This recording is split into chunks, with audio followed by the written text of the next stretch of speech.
প্রিয় দর্শক, আমরা এখন আছি ধানমন্ডি 32-এ কলাবাগানে শেখ মুজিবুর রহমানের বাড়িতে আছি। যে বাড়িটা কিন্তু বাংলাদেশের ছাত্র সমাজ কিন্তু ভেঙে চুরমার করে দিয়েছে।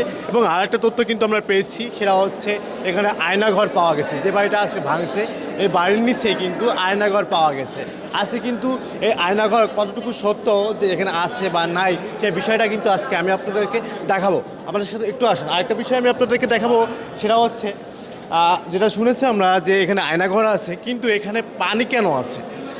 এর আগে কিন্তু পানি ছিল না। আমরা সন্ধ্যায় দেখেছি যে এখানে কিন্তু পানি, অনেক পানি কিন্তু এখানে রয়েছে। আমরা এখানকার কিছু ভাইদের সাথে কথা বলবো। ভাই কেমন আছেন? ভালো আছেন? ভালো আছেন তাই না? জি। আচ্ছা, এটা কয়তলায় যে আমরা এখন আছি? এটা বেসমেন্ট 2। কত ফ্লোর? এটা বেসমেন্ট 2। আচ্ছা, এখানে পানিটা আসলে কিভাবে, যদি এই বিষয়টা আমাদেরকে একটু আসলে আমার যা ধারণা এখানে আসলে আপনার ওই গাড়ির পার্কিং হিসেবে এটা করা হয়েছিল, কিন্তু এখানে যে আসলে কি কারণে এটা পানিটা আসছে এটা আমরা সঠিক আমরা কেউ আমরা জানি না আসলে সঠিক। আচ্ছা, আমরা শুনেছি নাকি এখানে একটা আয়নাঘর পাওয়া গেছে, এই বিষয়টা যদি বলতেন আমাদেরকে। এখন সঠিক না যদি মানে না জানতে পারি তাহলে তো বলতে পারবো না, কিন্তু তবে আয়না ঘর কিনা কি ঘর সঠিক আমরা জানি না আসলে। তবে এখানে যে অনেকগুলো পানি, এখন কিসের কারণে পানি আমরা কেউ আসলে মানে জানি না আসলে, জানেন না? তবে নিশ্চয়ই একটা গুমর অবশ্যই তো আছে, মানে গুমর না থাকলে তো হবে না, আসলে গুমর একটা অবশ্যই আছে। আনকমন কোনো কিছু আর দেখছেন কিনা? আর ভিতরে যে কতটুক আরো যে নিচে আছে বা তল আছে সঠিক আমরা জানি না, কারণ পানির কারণে আমরা শুনেছি যে মনে করেন যে 5 তলা বিল্ডিং সমান নিচে নাকি আপনার আছে। না, এটা আমরা জানি না সঠিক। ভাই কেমন আছেন? ভালো আছি কোথা থেকে আইছেন আপনি? ভাই, আমরা যে সংকট বাস স্ট্যান্ড থেকে। আচ্ছা, আমরা শুনেছি এখানে নাকি আয়নাঘর পাওয়া গেছে, এই বিষয়টা যদি এ, বলতেন। আমরাও আয়নাঘর পাওয়া গেছে, শুনে আইছি। আপনি কি দেখছেন কিনা? না না, আমি দেখিনি। দেখেন নাই? আচ্ছা, এই যে পানি দেখতেছি আমরা, এই পানির বিষয়ে যদি কিছু জানেন। ভাই, এটা তো এর আমরা আগে তো পানি ছিল না, এটা আমরা বলতে পারি না, এর আগে ঢুকিনি, আজকে প্রথম আইছি। মানে এখন প্রথম। প্রিয় দর্শক শ্রোতা, এর আগে কিন্তু সোশ্যাল মিডিয়াতে কিন্তু অনেক ভাইরাল হয়েছে যে আসলে এই জায়গায়, এই ধানমন্ডি কলাবাগানের যে 32-এর মধ্যে বাড়িটা আছে শেখ মুজিবুর রহমানের, এই বাড়িতে কিন্তু আয়নাঘর এবং অনেক জিনিসই কিন্তু পাওয়া গেছে। কিন্তু এটা কিন্তু এর আগে দেখা যায় নাই যে এখানে পানি আছে। কিন্তু পানিটা একটু রহস্যজনক। সেটা হচ্ছে, দেখেন একটু সামনে আসেন, আমরা একটু দেখাই। এই পানিটা এমন একটা পানি, এই পানিতে কিন্তু কোনো গন্ধ বা কোনো কিছুই কিন্তু এই পানিতে নাই। এই পানি কিন্তু একদম অর্গানিক পানি, কোনো গন্ধ বা কোনো কিছু কিন্তু এই পানিতে দেখা যাচ্ছে না। আসলে এখানে কিন্তু অনেক ভাইদের সাথে কিন্তু আমরা কথা বলে যতটুকু বুঝতে পেরেছি, এই পানিটা কিন্তু বাইরের থেকে হয়তো বা কোথা থেকে আসছে, কিন্তু এমন না যে পানিটা নিচের থেকে উঠে উপরে আসছে, এমন কোনো কিছু না। আমরা আর কিছু কথা বলবো ভাইদের সাথে। ভাই কেমন আছেন? আলহামদুলিল্লাহ ভালো আছি। কোথা থেকে আসছেন আপনি? ঢাকা লালবাগ। আচ্ছা, আপনি কি শুনছেন এখানে যে আয়নাঘর পাওয়া গেছে?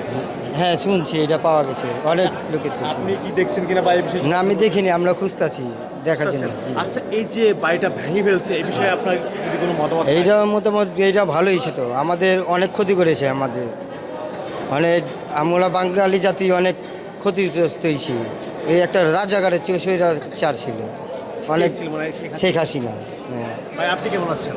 হ্যাঁ, আলহামদুলিল্লাহ ভালো আছেন?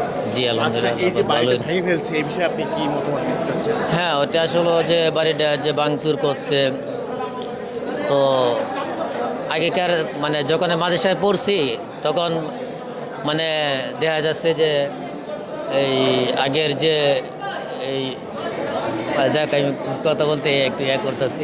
আচ্ছা, এই যে আয়নাঘর নামক যে জিনিসটা আপনারা শুনেছেন, এটা একটু পাইছেন কিনা? হ্যাঁ, ওইটা তো আয়নাঘর সিস্টেমে দেওয়া যাচ্ছে। নিচে দেখলাম ছোট ছোট রুম। ভাই কোথা থেকে আইছেন? এরকম আমি উত্তরা থেকে আসছি। উত্তরা থেকে আইছেন? আচ্ছা, এই যে বাড়িটা ভেঙে ফেলছে, এই বিষয়ে যদি আপনার কোনো কিছু বলার থাকে। এখন বলার মতো কিছু নাই, আসলে পাপ করলে পাপের শাস্তি পেতে, এটাই তো সত্য। উনি যে অপরাধটা করছেন, জনগণ যার প্রতিফলন এখন দেখাচ্ছে, তো এটা না আফসোস নাই, বরঞ্চ এটা না আমি খুশি যে পরবর্তী যারা আসবে তারা, জনগণই খুশি। হ্যাঁ সবাই খুশি, সারা বাংলাদেশের মানুষ খুশি, পাশাপাশি বাইরে যারা আছে তারা সবাই খুশি। কারণ এটা হচ্ছে আমাদের একটা শিক্ষা, যাতে করে পরবর্তী যারা আসবে তারা যেন স্বৈরাচার না হতে পারে। এবং এখান থেকে শিক্ষা নেওয়া উচিত যে আমরা জনগণের পাশে থাকবো, জনগণের জন্যই কিন্তু রাষ্ট্রটা। এটা আমাদের বাপের সম্পদ মনে করলে হবে না, ঠিক আছে? জনগণ যখন যাকে চাবে সে আসবে, যখন চাবে না সে সরে যাবে, সমস্যা তো নাই। কারণ এটা হচ্ছে যে বাংলাদেশের মানুষের আসলে একটা অভ্যাস যে এক সরকারকে দ্বিতীয়বার তারা চায় না, চাই না, ঠিক আছে? সেটা 15 বছর ছিল। জি, সে 15 বছর তো ছিল, সে জোর করেছিল, সে 14 নির্বাচনে জোর করে করছে, 18তেও জোর করেছিল, 24-এ সে জোর করে নির্বাচন করছে রাতের অন্ধকারে। 15-16 বছর যা তিনি রাষ্ট্র করছে, শাসন করছে, সে তার নিজের মতো করে করছে, জনগণ চায় না। তো যার কারণে জনগণ ইচ্ছা করে তার বাড়ি ঘর সব কিছু ভেঙে দিছে যাতে সে আর বাংলাদেশে আসতে না পারে। আপনার কি মনে হয় যে আসলে শেখ হাসিনা বাংলাদেশে আসবে না, এমন কোনো কিছু মনে হয় কিনা? না, উনি যদি আসতে চায় তো ওনাকে অবশ্যই তার শাস্তি ভোগ করতে হবে। যদি সে মাথায় নিয়ে আসতে চায় তা আসতে পারবে, সমস্যা তো নাই। কারণ এটা তো তিনি আসতে যদি চায়, আর বাংলাদেশের মানুষ তো তাকে গ্রহণ করে নেবে না। বাংলাদেশের আইন অনুযায়ী যে শাস্তি তাকে সেটা পেতে হবে, সেটা ফাঁসি হতে পারে, মৃত্যুদণ্ড, যা ইচ্ছা তাই হতে পারে। তা এখন তিনি আসবে কি না এটাই তো কথা, আমরা চাই তিনি আসুক। আচ্ছা, আমরা একটা জিনিস শুনেছি এখানে নাকি আয়নাঘর পাওয়া গেছে, এরকম কোনো তথ্য এখন আপনারা পেয়েছেন? ওটার জন্য আমি এখানে আসছি মূলত। তো আয়নাঘর বলতে এখন কিছু পাচ্ছি না, কারণ ওই জায়গাটা পানিতে ভরা। এখন যারা এটা কনস্ট্রাকশনে কাজ করছে ওনারা বলতে পারবে যে আসলে নিচে কি আছে, অথবা যদি আমরা কিন্তু নিউজ পেয়েছি কিন্তু এর আগে কিন্তু এখানে পানি ছিল না, আমরা এখন পানিটা কেন দেখতেছি? আচ্ছা, আমি এটা জানি না, আমি এই মাত্র আসছি, আমি কেউ বলতে পারবো না। আপনি একটু সামনে আসেন, আপনি সামনে আসেন। আমি এর আগে দেখছি পানি, যখন দুপুরবেলা আমি আইছি না, তখন পানি আমি দেখছি। পানি ছিল এখানে? হ্যাঁ, পানি ছিল, অলওয়েজ পানি ছিল এখানে এখানে পানি ছিল? সবসময়। হ্যাঁ, আচ্ছা, ওই সাইডে কি পানি ছিল কিনা আমি বা আইছি পানি আছে কিনা? ওই সাইডে না, ওই সাইডে কোনো পানি নেই। উপরে যে ওই আচ্ছা, 5তলা এটা 7তলা গভীর গেছিলাম। কতটুকু বলতে পারবেন কতটুকু গভীর আছে নিচে? এটা আর একতলা আছে, ওইটা এই জায়গাটা ওই খারাইলে ওই পাওটা বেচায় নিচে দিকে, ওই যে গ্যাপটা 1 ফ্লোর নিচে আছে এখন, পানি ভরা, প্রচুর ভরা। আর একটা floor আছে। হ্যাঁ, একটা নিচে ফ্লোর আছে আরেকটা নিচে। floor আছে। আচ্ছা, মানে এর আগে কি পানি ছিল নাকি আজকে বা আমরা কালকে মূলত পানি? জানি না, আমরা তো আজকে 3 দিন ধরে দেখি এখানে পানি ছিল, 3 দিন ধরে পানি দেখতেছি, কিন্তু আগে তো থাকতে পারে, কারণ আমরা তো আর এখানে সবসময় ছিলাম না। আমরা বুধবারের পরে খবর জানি এটা। মানে এর আগে কি আপনি আসছেন কিনা এখানে? না, আমরা বুধবারে আসছি, এর আগে আসি না, এর আগে ওইদিকে ছিলাম। আচ্ছা, এখানে আয়নাঘর বিষয়ে আপনি কি জানেন? আমি একটু বলি clear করে মূলত একটু সুন্দর করে একটু আমাদেরকে বলি, এটা আয়নাঘর বলতে আমি কিছু দেখতেছি না, কারণ হয়তো এটা পরিকল্পনা করছিল আয়নাঘর বানানোর জন্য, কিন্তু আমরা অ্যাকচুয়ালি জানি না। ওখানে আমরা একটা বিভ্রান্ত কথা না বলে বেটার। এটা নিজে আন্ডারগ্রাউন্ড, হয়তো আয়নাঘর বাড়াইতে পারতো, না পারো, আমরা সঠিক জানি না।